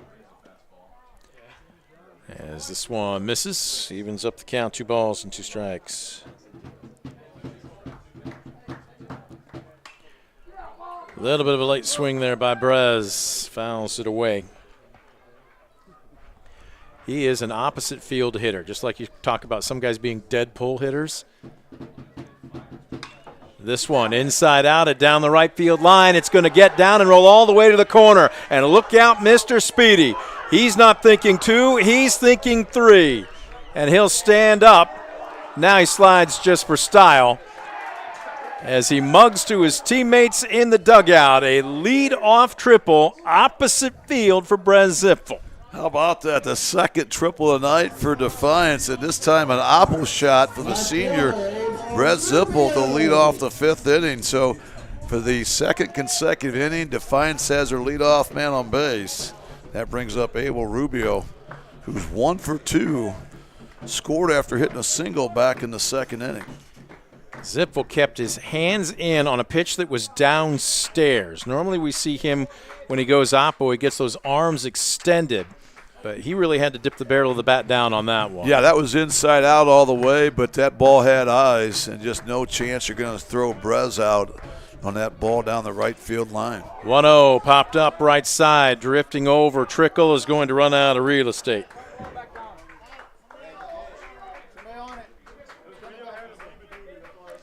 One and 1 the count. Well, I'm looking down in my book, and every Defiance Bulldog has either been on, or they've been on board, either via the hit or the free pass, and all but all 9 guys have at least a hit in my book. Okay, I see what you're saying here. I'll double check our books here because you're giving Abel a hit on the play at home on that swinging instead of a bunt, fielder's choice. I'm not sure they're going to get him at first base. Okay. That ball was fielded on the run about 10 feet in front of the plate. All momentum was going away from first base. Popped up foul territory, up against the fence, and what a nifty catch by Isaac Jones. Big-time play by the senior Isaac Jones. That's a tough play at any level. You rarely see that ball caught at the high school level. He had to fight the wind. He had to fight the netting over there. Well, he makes a fine running catch. So one away. Runner remains at third. And Drew Allegretti, actually, who came on to pinch run for Colt Ward back in the fourth, strolls to the plate. He tries to check his swing, but he cannot. Strike one. Right now for Allegretti, just want to be situational. Got him third, one out. Something up the middle will score a run. The infield is really deep all the way around, so any type of ground ball should score a run. Something you can lift to the outfield will also drive home a run.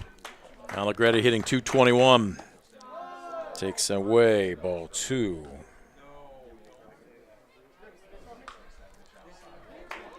Well, Zipfel led off with a triple. From the stretch, Ryan deals. This one well struck into left center field. Jones going back, so is Adcock. Jones will make the catch. It's more than deep enough as Zipfel will Cadillac it across home plate with the 9th run of the ball game. Great piece of hitting by Allegretti that time. He got one he could lift. He's barreled that thing up. But that time, Darian Jones out in left field, playing him deep. By the time he tracks it down, Brett Zipfel is able to trot across the plate. Defiance now keeps their consecutive streak going as far as runs per inning. Yep. They've now scored in every frame here tonight. Hutchison tries to bunt and is talking to himself as he fouls this one back. Logan 1 for 3 this afternoon. Tripled all the way back in the bottom of the first. Came home to score on a ground out by Cohen Stockman. Floodgates opened early, and they have remained open for Defiance, as they are just 1 run away from the mercy rule. Ryan working quickly. 1-1, this one inside outed, playing deep. Jones, it's going to hang up there for him, and he makes the catch. So Hutchison goes opposite field, but it hangs up for the third out. Not before Defiance, though, continues their run streak. They have brought at least one home in every frame. This one no different. 1 run, 1 hit, no errors, nobody left the board. We're through 5. Defiance 9, Elida nothing. You're watching DCTV Sports. At Arthur Law Firm, we understand how overwhelming life can be after being seriously injured in a car accident. With over 50 years of experience, Arthur Law Firm has a track record of getting the results you deserve. When you don't know where to turn, get answers with Arthur. Call us today.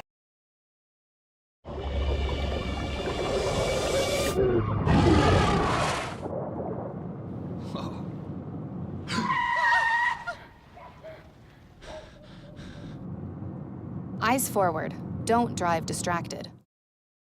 Ohio is in a foster care crisis. Kids with real needs, medical, emotional, behavioral, are waiting for homes. Cornerstone Treatment Foster Care is looking for families ready to make a difference. You've thought about it, now it's time. Contact Cornerstone Treatment Foster Care today.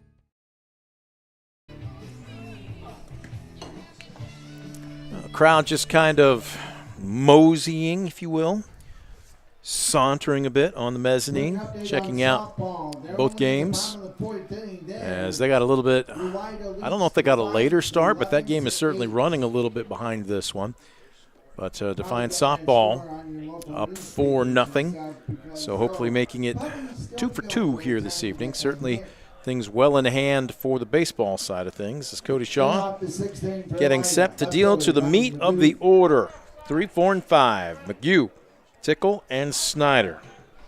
We do have a JV baseball game behind us, but with, in fact, there's a foul ball from that JV game running out to second base on cue. Okay. There you see Zipfel come over and pick it up and toss it in, but with no windows here in the backside of this press box, hard to give you a score on that one, but good to see these diamonds being used here at Defiance High School on a gorgeous afternoon. So the first pitch, bottom falls out of it as McHugh swings over the top of it. Ryan McGew, 2 for 2 with a pair of singles. Advanced as far as third base back in the third. They couldn't bring him home. 0-2 now the count.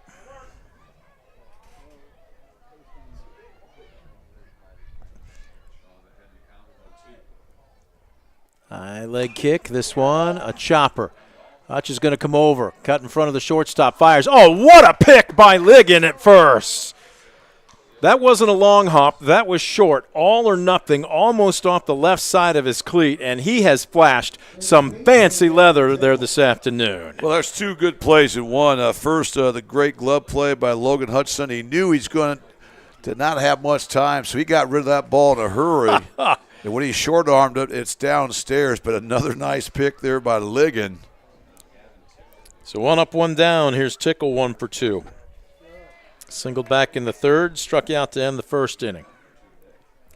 I know he's a solid basketball player. We saw him golf way back in the fall, but he's told me the love is baseball. And if he gets the chance to play a sport at the next level, he'd prefer it to be baseball. And as I'm watching here, I know the bat and the average isn't quite where he'd probably want it. He's certainly solid off the mound, and he's as good defensively as anybody you're going to run out there at first base.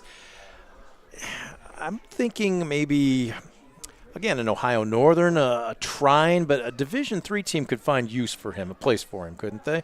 I think so. I even think an NAIA team as well. Certainly. I mean, he's certainly a lot to like about that young man, the fact that he's got a great arm, he's got a great glove. Ooh. 2-1 off the bicep of Gavin Tickle. And he just kind of smiles and motions to somebody in the crowd as he wears one, heading down to take his base. This is the first time this afternoon, believe it or not, that Elida's had a man on base with less than 2 outs. Cody Shaw's retired the first 2 hitters in each of the first 5 innings. But this time the hit batsman puts the freshman Tickle on first base. Right now, Elida just trying to find a way to get something across the plate here. Steele's trailing 9-0. So we'll see who's hitting in place of Snyder. This is is it 8? Is he staying in the game as the DH potentially, even though McGew moved to third on him? Absolutely. The batting order will not change on that. So Snyder remains in the contest, even though he's not in the field. And first pitch swinging, popped up, right side. Gomez drifts back, calling for it. Coming in is Stockman as he makes the catch. Yeah, that time Stockman had no trouble picking that ball up right away, had a lot of help. You'd like to see Shaw come in from behind there at first base to maybe try to back pick Tickle, who had reached on that hit batsman. The 2 outs now for the Elida Bulldogs. Brings up Jack Doherty, the freshman second baseman, who's 0 for 2 this afternoon. Grounded out to short in the second. Struck out swinging in the fourth. Good sinking fastball by Shaw.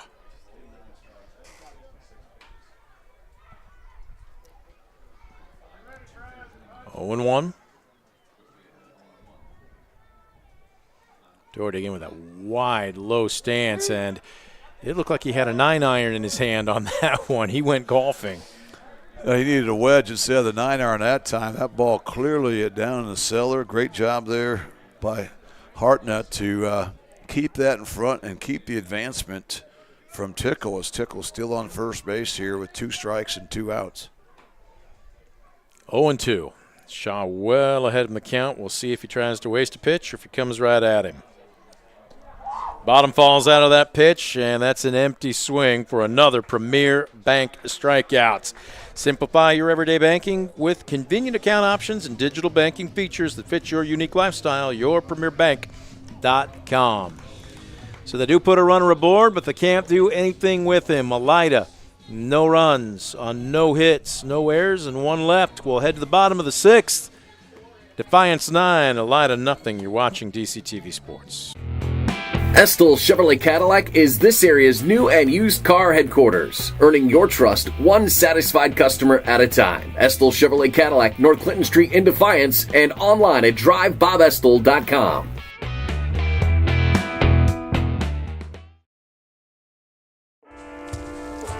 1 in 10 kids vape. Each vape pod can contain the same amount of nicotine as a pack of cigarettes. The health class film guy isn't the best person to talk to your kid about vaping. Got a few minutes? You are. Talk to your child about vaping today. A pretty healthy crowd on hand here on a Friday afternoon. Starting to work our way into the late afternoon. Actually, you hit 7 o'clock. That's considered early evening. It's no longer fringe time. Just past 7 o'clock. This game did get a little bit later of a start than usual, at 5:30 first pitch. So about an hour and a half plus 4. And right now, Defiance on 9 runs with 11 hits and no errors. Elida no runs, 4 hits and 1 error. The next Defiance run would end this game via the mercy rule. We'll wait and see as the Elida reliever, the Young's left-handed sophomore, Chase Ryan, working on his second full inning. And he will deal to 2, 3, and 4. Stockman, Borton, and Gomez. At least that's who's scheduled right now. And I see Brady Borton. I see Stockman for sure. Defiance trying to keep it perfect on the season. They entered this afternoon's contest at 11-0, 5-0 in the WBL. And right now they are, I don't want to say cruise control, Scoop, because you still have to stay focused, but my goodness, how much better can this club still get over the next 4 weeks? I really like this club. I've followed Defiance baseball for a long, long time, and they've been right here on the diamond coaching against these guys, and they know how to play the game the right way. And right now the mindset's going to be, hey, guys, this is a 0-0 ball game. Let's go out and find a way to win this game in the bottom of the 8th, 9th, whatever you want to call it. A run, as you mentioned, will end this ball game. So they want to just try to set the table, keep playing baseball the right way. That's how you get better. Well, after today, they will get a couple of days off, as not back on the field until the 5th versus Salina. As Ryan deals. Again, very slim, very wiry southpaw. Just kind of slingshots the ball. He holds it a little bit later than most guys would in a steady delivery, and then all of a sudden whips it home, and was that a little bit high? And right now a 3-ball count to Stockman. Make it 4 straight out of the strike zone. Leadoff man aboard for Defiance here in the bottom of the 6th, and he represents the 10th run. Well, how about Stockman? He's now been on base 3 times, 1 for 2 with that single, a run scored and a stolen base, also a pair of walks. He represents the winning run there at first base if Defiance can push him across. Here's Borton digging in, and he's off. The throw down to second. Whoa, and he short hops rubber band man as the throw beat him. Graham went to make the tag. It was kind of a pop slide. He hopped around him and then plunked himself right down onto second base. Incredible. The ball clearly beat him by a long ways. A strong throw that time from Isaac Jones. Yep. But almost like the Matrix, he just kind of bent in all kinds of directions, was able to hop around the tag. I'm not sure the tag came before his there, so I thought that was the right call. Not a popular call on the Elida side, but from our angle here, Brent, you and I saw he beat it. He certainly got there before the tag. And right now, Stockman gets credit for his second stolen base of the afternoon. He couldn't do that again if he tried it 100 more times. What a play. Swing and a miss by Borton. And there's an important lesson, too, to be learned defensively, especially by the young freshman shortstop. You aren't just tagging a spot where you think the runner's going to end up. You actually have to tag the runner. Yeah, he'll learn from that. Again, a strong throw, as we saw, but again, just crafty base running from Stockman. Yeah. Crafty base running, and I would just say incredible athleticism. Well, that was a whole lot of it. Not a lot of guys going to be able to do what Stockman did right there. We can call him Rubber Band Man moving forward because that was something. 1-2, and Borton will step out. The Spinners. Going back mid-75, 76, probably somewhere. That should be his new walk-up music, Nate. This one misses inside. That would not be a bad walk-up for that young man. No. He certainly earned it with that last slide and the swipe of second base. He would have no clue who we're talking about. No. And I'm wondering if his parents even would. Probably not. He's off and running with this pitch. He's got a tremendous jump, and he's in ahead of the throw. Another stolen base, second of the inning for Cohen Stockman. That one a bit more traditional. Well, that was just sheer speed that time from Stockman. Got an excellent jump, a beautiful slide. Didn't have to use his acrobatics or athleticism that time to beat the tag. But now I think with the winning run on third, you have to pull your outfield. You have to. With one out, you got to pull your infield in. This one a chopper up the middle, staying back, and to go to first means that's the ball game.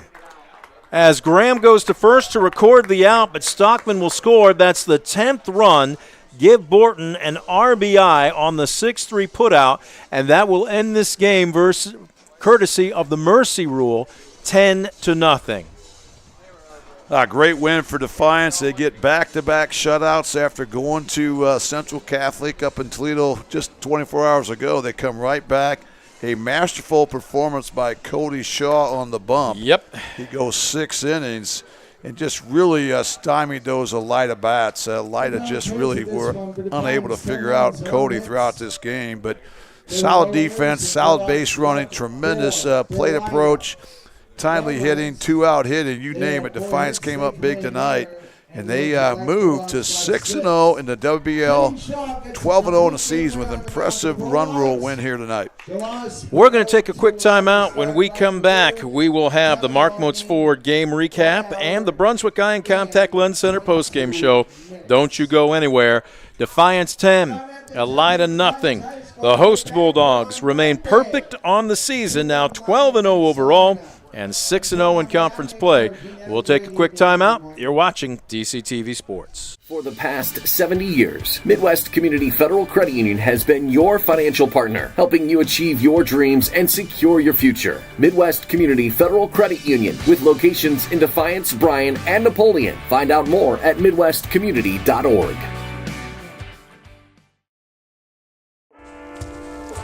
1 in 10 kids vape. Each vape pod can contain the same amount of nicotine as a pack of cigarettes. The health class film guy isn't the best person to talk to your kid about vaping. Got a few minutes? You are. Talk to your child about vaping today. Simplify your everyday banking with convenient account options and digital banking features that fit your unique lifestyle. Premier Bank, everyday banking solutions designed for you. Explore solutions today at yourpremierbank.com.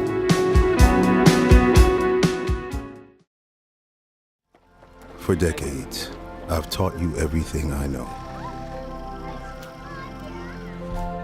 But only you can prevent wildfires.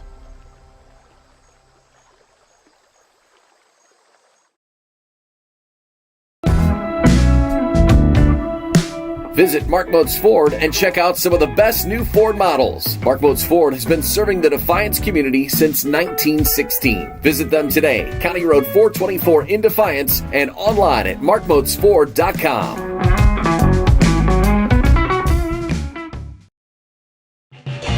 Proudly serving the area with the highest quality contracting services for nearly 100 years. Baker Schindler Company of Defiance and Paulding. 419-782-5080. Online at baker-schindler.com.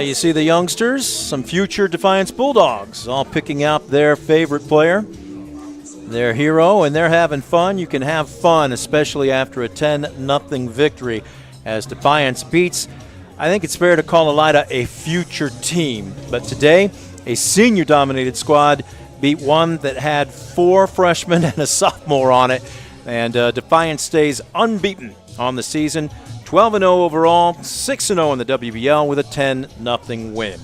As we welcome you back to the Brunswick Eye and Contact Lens Center postgame show, Brent Balbinot alongside Scoop Miller as we are working our way through the Mark Moats Ford game recap. But, Scoop, let's start on the mound. Cody Shaw, I had him this afternoon for 6 innings, scattered 4 hits, didn't allow a run, obviously.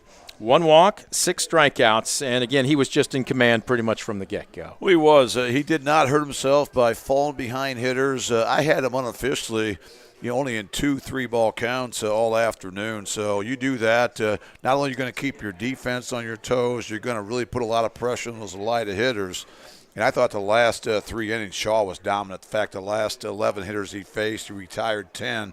The only Elida batter to reach base with that hit batsman in that 6th inning.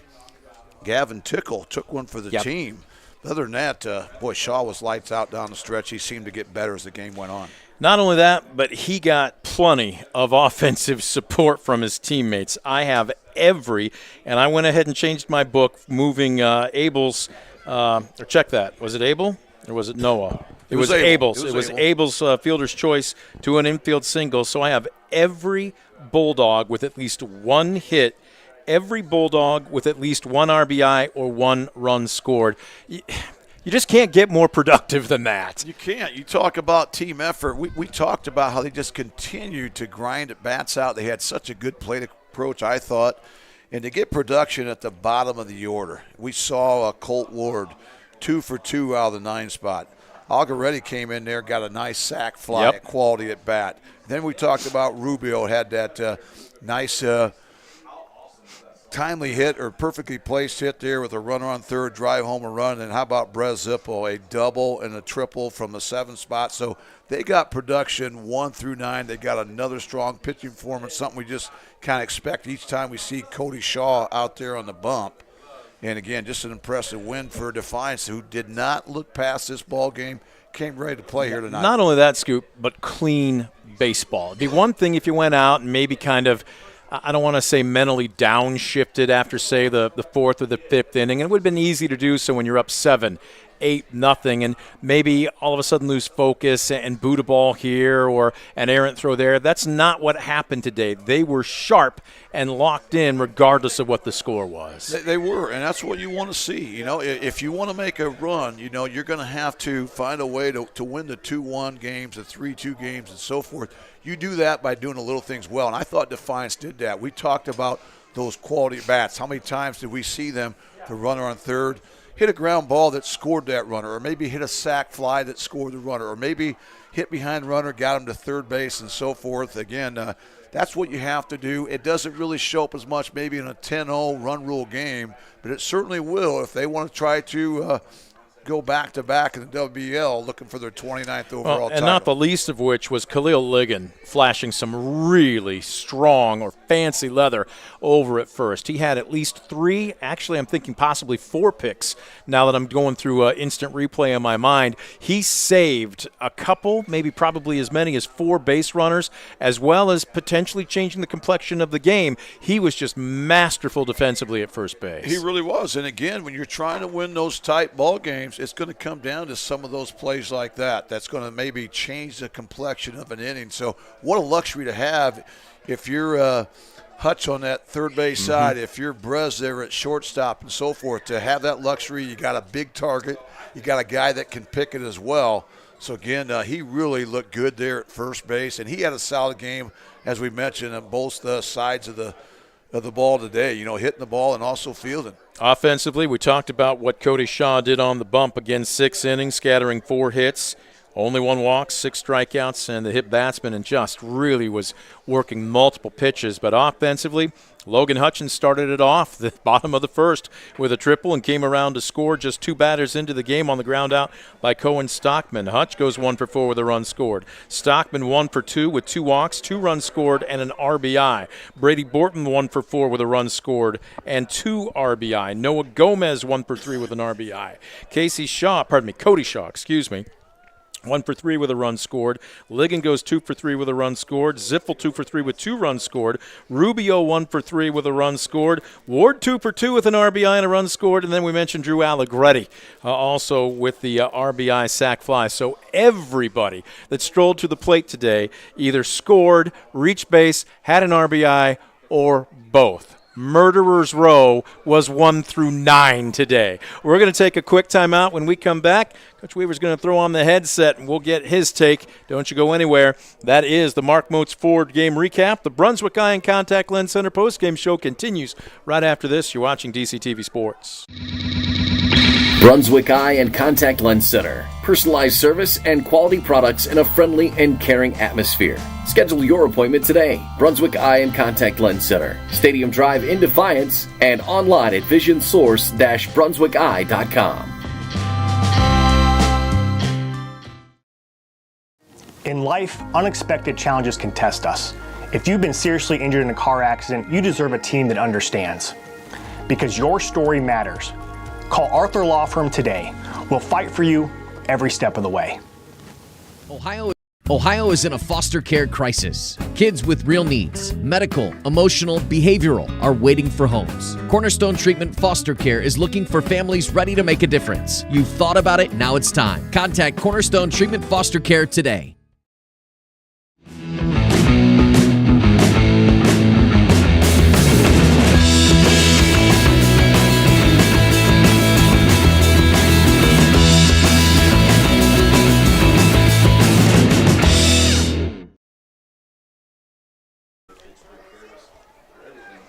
Welcome back. The Brunswick Eye and Contact Lens Center postgame show rolls on. Brent Balbinot alongside Scoop Miller. We always keep the dignitaries in between the two of us.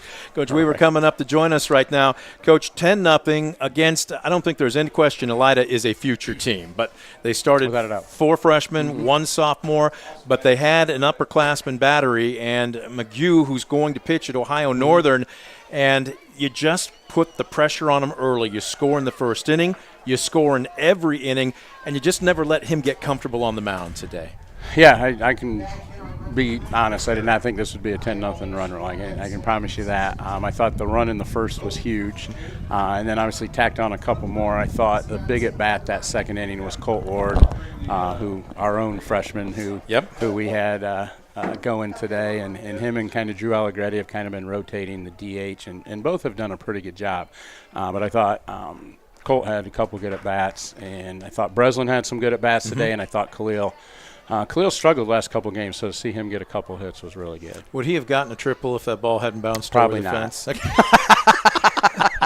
That is honesty. We expect nothing less from There's him. no chance he was even thinking triple. He was thinking double or home run. That's the only two thoughts he was waiting for had. oxygen at second base to be run out to him, wasn't he? All right, Coach speaks truth. Well, so many good things tonight, Rick. I'm not sure where to start, but what stuck out for me, I thought you guys, your plate approach was tremendous. You really got quality at bats, 1 through 9, just so consistent. You did so many good things, 2 out hits. Talk about how big that was. I'm glad you said that, because we have harped that the last week and a half of. I thought, especially last week, we've given away a lot of free RBIs with guys on third, less than 2 outs, where we haven't been able to get the guy in. I thought we squandered probably 4 yesterday in that, and we've been harping on it, and I thought we were much better in that aspect of getting down 2 strikes, putting in play, try to make something happen, make them make a play. You know, it's one thing, and Scoop and I were talking about it when we first started off the postgame here. You get up 7, you get up 8-0, and sometimes it's not uncommon for either 1 or 2 players, maybe a team as an aggregate, to just kind of exhale. You downshift, you maybe lose your focus, and then all of a sudden you see an errant throw, or you kick a ball around the infield. Didn't happen here today. Everybody stayed locked in. I know we're kind of giving Khalil Ligon, peace and love, Khalil, a little bit of ribbon about only making it into a double. But how many errors, how many base runners did he save by picking? I can count 4 off the top of my head today. And he's done that all year. He's become really, really good over there. And Logan and Brez owe him a lot, because he saves them big time, and he makes it look easy. He does. He makes it look easy, and it's getting to the point now where when he doesn't make it, you're almost like, oh, what happened? He's made so many. He's been really good over there. he's had a really good year, and his last 2 outings pitching has been really good, which hopefully will progress down and get more innings out of him also there. And, Rick, I can't see the dugout from where we're standing here during the game, but I thought your dugout was locked in throughout that ball game. I mean, every time there's a ground ball, they're howling. Every time there's a pop fly, you can hear them yelling right away. You know, every time there's a pickoff move to first, the whole team in unison is howling back and so forth. I mean, that's so – as a former coach, I noticed that stuff, and I know how big that is. Boy, talk about that a little bit tonight. I just thought the energy was tremendous. I would agree with you on that, too. And we've been talking about that also as, you know, you have to have energy every game. I mean, obviously, Wednesday at Walpock, electric atmosphere, everyone's into it. And I thought our first 2 innings last night was a little bit like a letdown, like, oh, you know, just got big win, Walpock. And that's what we've talked about. Like, we've got to be in every game, every pitch. And we talk all the time, you know, every person on this team has a role. And it may not be always out there playing, but everyone has an important piece in this program and in this team. And if one of them's off, everything crumbles. And we've really harped that. It's so huge because even in the 5th inning, I think you're up 8-0. There's a fly ball to right field, a routine fly. And, wow, the energy, the excitement, just there it is, you know, making sure that we make this play. Well, I just give those kids a lot of credit. And the ringleader of that is Benton Meter. He's a senior, doesn't get to play a lot, but I praise him every day. There's no one that wants to win more than Benton Meter. You can tell. I mean, and he is into it. He's hyper. He's talking. He's running all over. And like I said, I praise him after every game because he brings that energy for us. We got to talk about what Cody did on the bump. 6 innings, scatters 4 hits, only 1 walk, 6 strikeouts. You and I talked about it during the pregame. Last year, he could rely on that 90-plus mile-an-hour fastball when he humped it up. And maybe with the exception for most teams, 1, 2 guys in the lineup, and then you can throw a 90-mile-an-hour fastball against just about anybody else. This season, he's become a pitcher instead of a thrower. Can you talk about developing his secondary stuff? Yeah, he's developed his off-speed. He developed his changeup and his curveball. They've become so much better. Last year, and I think we talked pregame, his fastball. We'd throw the breaker. It wasn't sharp, but you had to throw it. Now, I mean, we'll go 3 curveballs in a row. 0-1, 0-2, boom, sit down, strike 3. And that's huge. I mean, when you can throw 3 pitches, really at any level for a strike at any time, but when you can do it at the high school level, it's just hard for hitters to get good swings. And I'm gonna credit Elida. I mean, for 4 freshmen and a sophomore, I thought they battled and competed. Yeah. They had as good a swings on him as anyone has this year. I mean, I was really impressed with him. This was a busy week. It was. 12-0, 6-0 in conference play. Obviously, you got a little bit of time before you kick it back into next week. What do you do for the next 48 hours? Do you give these guys a little bit of breathing room, or is it right back here practicing, trying to get better? We'll come in tomorrow and hit. We'll hit for an hour and a half or so. They got prom tomorrow, so let's hope they all stay out of trouble and make smart choices. You're all seeing this. They got that going tomorrow night, so we'll hit that, and I maybe go golf Sunday. I got nothing to do. So maybe have a day off and go see how my swing's feeling this spring. Give yourself a little bit of time to recharge as well, because the next 4 weeks, you want to bring this home, right? 12-0 is great. 6-0 in conference is great. Absolutely. But it doesn't mean anything if you stub your toe. Not a thing. And we talk about it every day. Every day and every game day, whoever we're playing, that's the best team on our schedule. We don't worry about anyone else except who we're playing today. All right. Well, you played well today, Coach. We appreciate you coming up and joining us. Congrats, Rick. Thank you, Coach guys. Weaver, always a pleasure to talk to post-game. We're going to take a quick timeout. Back to put a wrap on the Brunswick Eye and Contact Lens Center post-game show. You're watching DCTV Sports. Estill Chevrolet Cadillac is this area's new and used car headquarters, earning your trust one satisfied customer at a time. Estill Chevrolet Cadillac, North Clinton Street in Defiance, and online at drivebobestill.com. At Arthur Law Firm, we understand how overwhelming life can be after being seriously injured in a car accident. With over 50 years of experience, Arthur Law Firm has a track record of getting the results you deserve. When you don't know where to turn, get answers with Arthur. Call us today. Back up in the press box, Brent Balbinot, Scoop Miller to put a wrap on the Brunswick Eye and Contact Lens Center post-game show as Defiance 10-run rules Elida obviously 10-0.